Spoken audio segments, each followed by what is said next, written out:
დონალდ ტრამპის რეიტინგები კატასტროფულად დაეცა ირანთან ომის ფონზე და ამ ფონზე მოულოდნელად ჩნდება ინფორმაცია, რომ აშშ საბოლოოდ გაიყვანს ამერიკულ ჯარს ახლო აღმოსავლეთის ქვეყნებიდან. ზუსტად ამიტომ საუდის არაბეთი ჩქარობდა სამხედრო პაქტის გაფორმებას პაკისტანსა და თურქეთთან. სოციოლოგიურმა გამოკითხვამ Reuters Ipsos-მა დააფიქსირა, რომ დონალდ ტრამპის მოწონების რეიტინგი მისი მეორე პრეზიდენტობის განმავლობაში ყველაზე დაბალ ნიშნულზე დაეცა. დღეს მხოლოდ 33% ამერიკელების აქ მაყოფილია მისი მუშაობით, ხოლო 64% უკმაყოფილო. ამასთან გამოკითხულთა აბსოლუტურ უმრავლესობას ეშინია, რომ ირანთან ომი ძალიან დიდხანს გაგრძელდება. და იმავე დღეს გაირკვა, რომ პენტაგონი სერიოზულად განიხილავს სამხედრო ყოფნის შემცირებასა და გადანაცვლებას სპარსეთის ყურეში, ფაქტობრივად ირანიდან უფრო შორს უკან დახევას.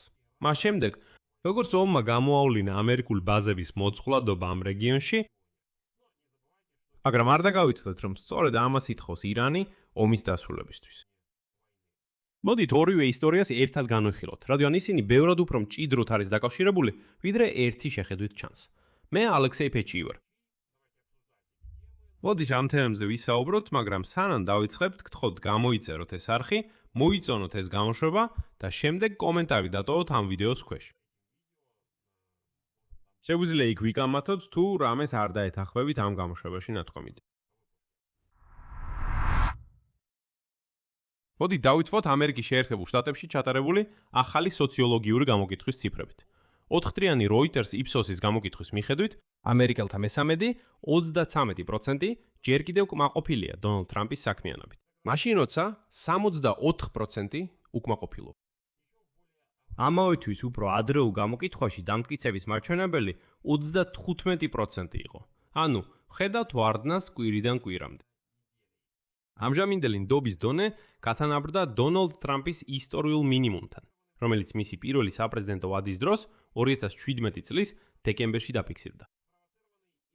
ირანის ომით გამოწვეული ბენზინის ფასების ზრდა ამერიკულ ოჯახებს აზარალებს და პირდაპირ ართულებს რესპუბლიკური პარტიის საარჩევნო პერსპექტივებს ნოემბერში დაგეგმილ კონგრესის არჩევნებზე. და სწორედ აქ რესპუბლიკელებისთვის მთლიანობაში გაჩნდა უზარმაზარი პრობლემა. იმიტომ რომ დონალდ ტრამპმა, დონალდმა, მიიყვანა საქმე იქამდე, რომ 10 წლეულების განმავლობაში პირველად ამერიკელებმა, როგორც აჩვენებს იგივე Reuters Ipsos-ის აგვისტოს დასაწყისის სხვა გამოკითხვა, თვლიან, რომ დემოკრატები უფრო კომპეტენტურები არიან ეკონომიკის მართვაში, ვიდრე რესპუბლიკელები. მიუხედავად იმისა, რომ ბოლო 10 წლის განმავლობაში პირიქით იყო, რადგან დემოკრატებს უფრო სოციალური მიდრეკილება აქვთ, მაშინ როცა რესპუბლიკელები სუფთა კაპიტალისტები არიან, და ამერიკელები ფიქრობდნენ, რომ ეკონომიკით უკეთესია რესპუბლიკელები დაკავდნენ. და პირველად 10 წლის განმავლობაში ამერიკელები ამბობენ, რომ რესპუბლიკელებმა ისე მართეს, რომ ეხო ჯობია დემოკრატებმა მართონ. მაგრამ საქმე იმაშია, რომ დონალდ ტრამპის რეიტინგები თანმიმდევრულად იკლებს. და ეხო ჩვენ ამ დინამიკას დავაკვირდებით. 17 ივლისს CNBC-ის გამოკითხვამ დონალდ ტრამპს მისცა 40% მოწონება და 59% უარყოფა. და ეს იყო მისი ყველაზე ცუდი მაჩვენებლები ეკონომიკაში მთელი პოლიტიკური კარიერის განმავლობაში. ანუ ეს კონკრეტულად ეკონომიკაზე 40% იწონებდა, 59% არ იწონებდა. 23 ივლისს ემერსონ კოლეჯის გამოკითხვამ აჩვენა უკვე 39% წინააღმდეგ 57%-ისა. ხოლო დემოკრატებმა მიიღეს 11 პუნქტით უპირატესობა კონგრესის არჩევნებზე ხმის მიცემის საერთო რეიტინგში. უკვე 30 ივლისს ერთდროულად ორმა გამოკითხვამ დააფიქსირა რეკორდულად დაბალი მაჩვენებლები. კერძოდ, ანალიტიკოს ნეით სილვერის ტრეკერმა აჩვენა მოწონების წმინდა მაჩვენებელი მინუს თითქმის 21%. ეს რეკორდიადი მეორე ვადისთვის. ამასთან APN-ORG-ის გამოკითხვამ ტრამპს მისცა მხოლოდ 33%. უკვე 7-დან 10 აგვისტოს ჩათვლით Financial Times-ის გამოკითხვა აჩვენა 35% 55-ის წინააღმდეგ. ხოლო დემოკრატები ლიდერობდნენ 6 ქულით, როცა 20% ჯერ კიდევ არ იყო განსაზღვრული. ამასთან 42 ამომრჩეველი დემოკრატი აცხადებდა, რომ ტრამპის წინააღმდეგ მისცემდა ხმას, ხოლო მხოლოდ 22 მის სასარგებლოდ. 13 აგვისტოსთვის ერთ-ერთმა გამოკითხვამ დემოკრატების უკვე 8-ქულიანი უპირატესობა დააფიქსირა საერთო რეიტინგში. იმავე 33%-იანი ტრამპის საქმიანობის მოწონების ფონზე. და აი დღეს უკვე 19 აგვისტოსთვის ეს 33% ტრამპის მოწონების მაჩვენებელი ახალ მუდმივ მნიშვნელობად ჩამოყალიბდა. მაჩვენებლები. სწორედ ასე სხვათა შორის რეაგირებდა თავად დონალდ ტრამპი ამ სტატისტიკაზე. ივნისში თავის სოციალურ ქსელ True Social-ში ის წერდა დიდი ასოებით, ძალიან დიდი, რომ მისი რეალური საზოგადოებრივი მხარდაჭერა სიამდვილეში ისტორიულ მაქსიმუმს მიაღწია და არა მინიმუმს. ხოლო აგვისტოს დასაწყისში მან გაიმეორა ციტატა. ჩემი რეალური რეიტინგები და არა ის, რაც ყალბი მედია საშუალებების მოგონილია, ყველა დროის საუკეთესოა. ანუ საჯაროდ ის უარყოფს თვითონ იმ ტენდენციას, რომელსაც დამოუკიდებლად აფიქსირებენ ერთმანეთისგან დამოუკიდებლად რამდენიმე სოციოლოგიური სამსახური. ეხლა კი ამ თემის მეორე ნაწილი, რომელიც ფაქტობრივად შეიძლება კიდევ უფრო მეტად დააგდოს ტრამპის რეიტინგები. Washington Post-ის მონაცემებით აშშ-ს განიხილავს შესაძლებლობას ნიშნულოვნად შეცვალოს თავისი სამხედრო ყოფნა სპარსეთის ყურეში. მას შემდეგ რაც ობიექტების ნაწილი დაზიანდა ირანთან ომის დროს.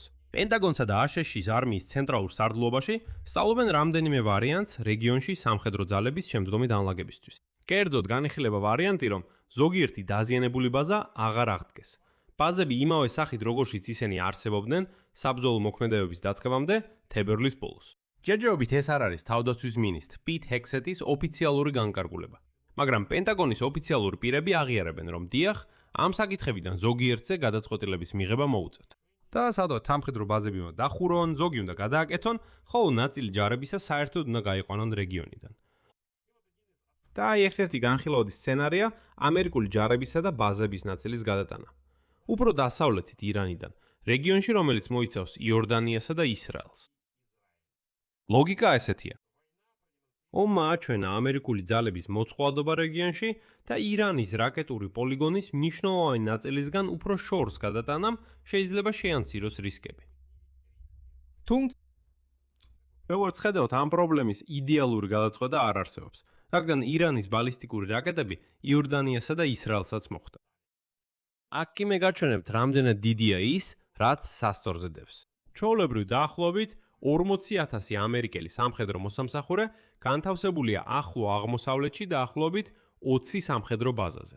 და ყველაზე დიდი ობიექტები სპარსეთის ყურის ქვეყნებში მდებარეობს, მათ შორის აშშ-ს საზღვაო ძალების მეხუთე ფლოტის შტაბ-ბინა ბარეინში.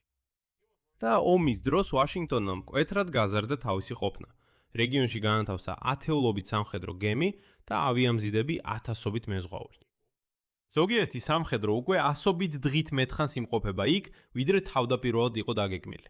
და საბოლოოდ ამ ჯარების უმეტესობა თითქოს ისინი იქ უკვე საკმაოდ დიდი ხანია იმყოფებიან, მაგრამ ეხლა შეიძლება ყველა მათგანის გამოყვანა სპარსეთის ყურის რეგიონიდან, რადგან ტრამპმა უბრალოდ ვერ გაწია ომი. ეს, არ ვიცი, ალბათ დონალდ ტრამპი უნდა იყოს. რომ თქვა, რომ ყველაფერი ასე არ არის. ტრამპის შესაძლო უკანდახევის შედეგები. არ არის ერთმნიშვნელოვანი მთელი რეგიონისთვის, რადგან ერთი მხრივ ვაშინგტონს ეძლევა შესაძლებლობა ძალების განლაგება გადააწყოს იმ რეალური რისკების გათვალისწინებით, რაც ამ ომმა აჩვენა. ანუ კარგი ბაზები დიდი ხნის წინ განლაგდა და შეიძლება მაშინ სხვა რისკები იყო. ირანს მაგალითად ესეთი რაკეტები არ ჰქონდა, ეხლადი უკვე აქვს და შეიძლება მართლა მიზანშეწონილია ამ ბაზების ოდნავ გადატანა. მაგრამ მეორე მხრივ, ესეთი ნაბიჯი თითქმის უეჭველად აღიქმება თვით ირანის მხრიდან, როგორც მნიშვნელოვანი მიღწევა. თეირანი დიდი ხანია მოითხოვს ამერიკული ჯარების რეგიონიდან გაყვანას და აი უცებ ამერიკელები იღებენ და მართლაც გახავთ ისინი. ბაზების შემცირება ან გადატანა ასევე შეიძლება უფრო მოწყვლად გახადოს თავად სპარსეთის ყურის ქვეყნები, რომლებიც ამერიკულ ობიექტებს მასპინძლობენ. ანუ აშშ-ს უკანდახევა შეიძლება დატოვოს მოკავშირეები მარტო პოტენციური ახალი თავდასხმების წინაშე ირანის მხრიდან. ეს საკითხი უკვე ამწვავებს შიდა დისკუსიებს დონალდ ტრამპის ადმინისტრაციაში. იქ მიმდინარეობს ბრძოლა პრეზიდენტზე გავლენისთვის. უფრო მკაცრი პოლიტიკის მხარდამჭერებსა და იზოლაციონისტულ ფრთას შორის, რომლებიც ამბობენ, მოდი საერთოდ მთელ მსოფლიოში ჩვენი ბაზები გავიტანოთ, ამერიკაში ჩავიკეტოთ და გავხადოთ ამერიკა ისევ დიდებული, ამერიკა უპირველეს ყოვლისა და ასე შემდეგ. ნიშნავენია ასევე არმუზის სრუტის გარშემო არსებული მიმდინარე ჩიხი, რომელიც ყველა ამ განხილვის ფონზე შენარჩუნებულია. ირანი აცხადებს, რომ სრუტეს არ გახსნის, სანამ აშშ-ს სრულად არ შეასრულებს ისლამაბადის ურთიერთგაგების მემორანდუმის პირობებს. ამასთან თავად ტრამპი საჯაროდ განაგრძობს იდეის გამოთქვას, რომ არმუზის სრუტე მთლიანად აშშ-ის ტერიტორიად გამოცხადდეს, ანუ თეორიულად სრუტეზე კონტროლს დაჟინებით ითხოვს. მაშინაც კი როცა სამხედრო გეგმების შემუშავებლები განიხილავენ ფიზიკურ უკანდახევას ირანის რაკეტების ზონიდან,